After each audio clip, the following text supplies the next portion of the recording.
3, 2, 1. Alright. So good afternoon, everyone. Alright, good afternoon. 3:36. No, it's 4:36. Huh? 4:36. Yeah, 4:36 p.m. Dubai time. Puro barin pa na Barin time na yung nakaset namin. Right now, we are here in Raffles? Wafi Mall. Raffles. Wafi Mall. Yung Raffles time yung katabi nito. Eto Wafi Malls. Sorry naman. Raffles Malls kasi nakapunta namin. Raffles Hotel yun. Raffles Hotel pala yun. Eh. So, ancient Egypt yung design nila. Ang ganda ng architecture nila. Well, anyway, nandito kami sa Wafi Mall. Wafi Mall.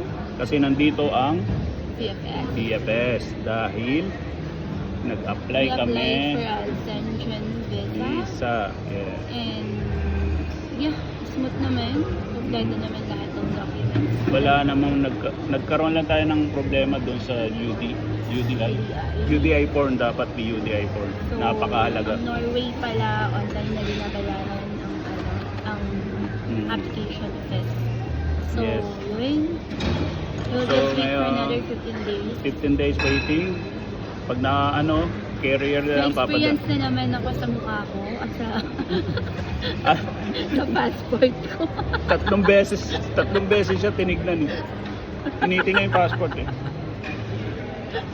Ginagano talaga siya eh. O ba to? Hindi makapaniwala eh. It happens Kaya, na sa Bahrain, yung immigration officer doon, nung pagpasok ka ng Bahrain. kaya sabi ko doon sa babae, he was 93 kg that time. So now is 73 eh. Ang ngiti niya eh.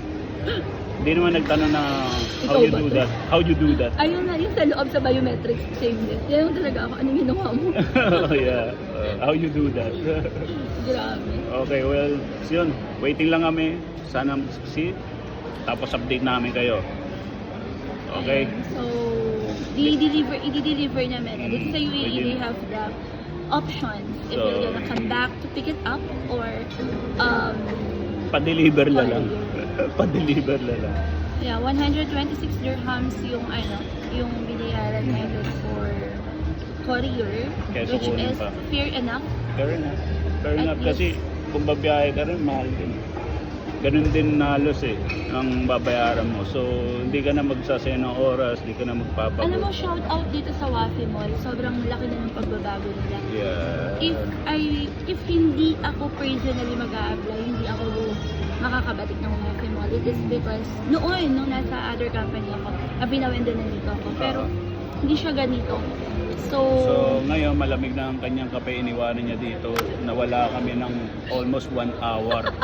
Iniwan yung kape dito sa coffee shop, iniwan ang laptop, hindi pa nabayaran. di ba? Oo. Ganito So, kaganda ganun. dito sa UAE. Iwanan mo yan dyan, babalikan mo. Oo. So, eto, malamig na. So, Lumamig na talaga siya. Sanay naman siya uminom ng malamig na Kasi, kape. kasi sobrang nangihinayang ako dun sa bayad sa locker room. 5 dirhams. 5 dirhams, tapos hindi mo naman napakinabangon. Yes. I mean, napakinabangon kasi nilagay mo rin yung bag. Napakinabangon. Pero sayang. So, that's it. So that's our life update for today's video. Yeah, may gagawin pa kami, may We'll be pag-aaralin staying kami. here Dito sa coffee shop. Ang ganda talaga ng coffee shop nila. The Coffee Club. Coffee Club. The Coffee Club, punta kayo dito sa Coffee Club. May coffee club sa Maldives. Napakaganda. First floor, Coffee Club. Second floor naman. Second floor? Second floor, Coffee Club. Mag-order lang kayo ng kape.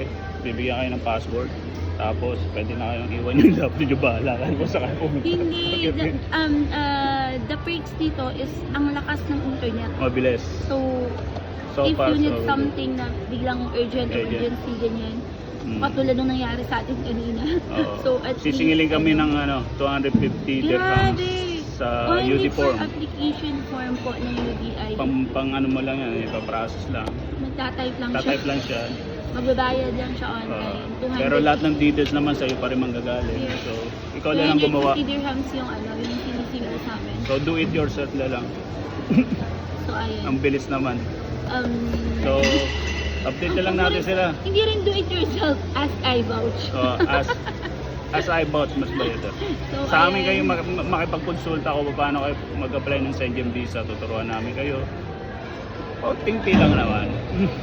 So, ayun guys. So, thank you so much for today's live update. Yeah. Again, this is Sheria. And this is Aye, nagsasabing mamaya ulit. Bye!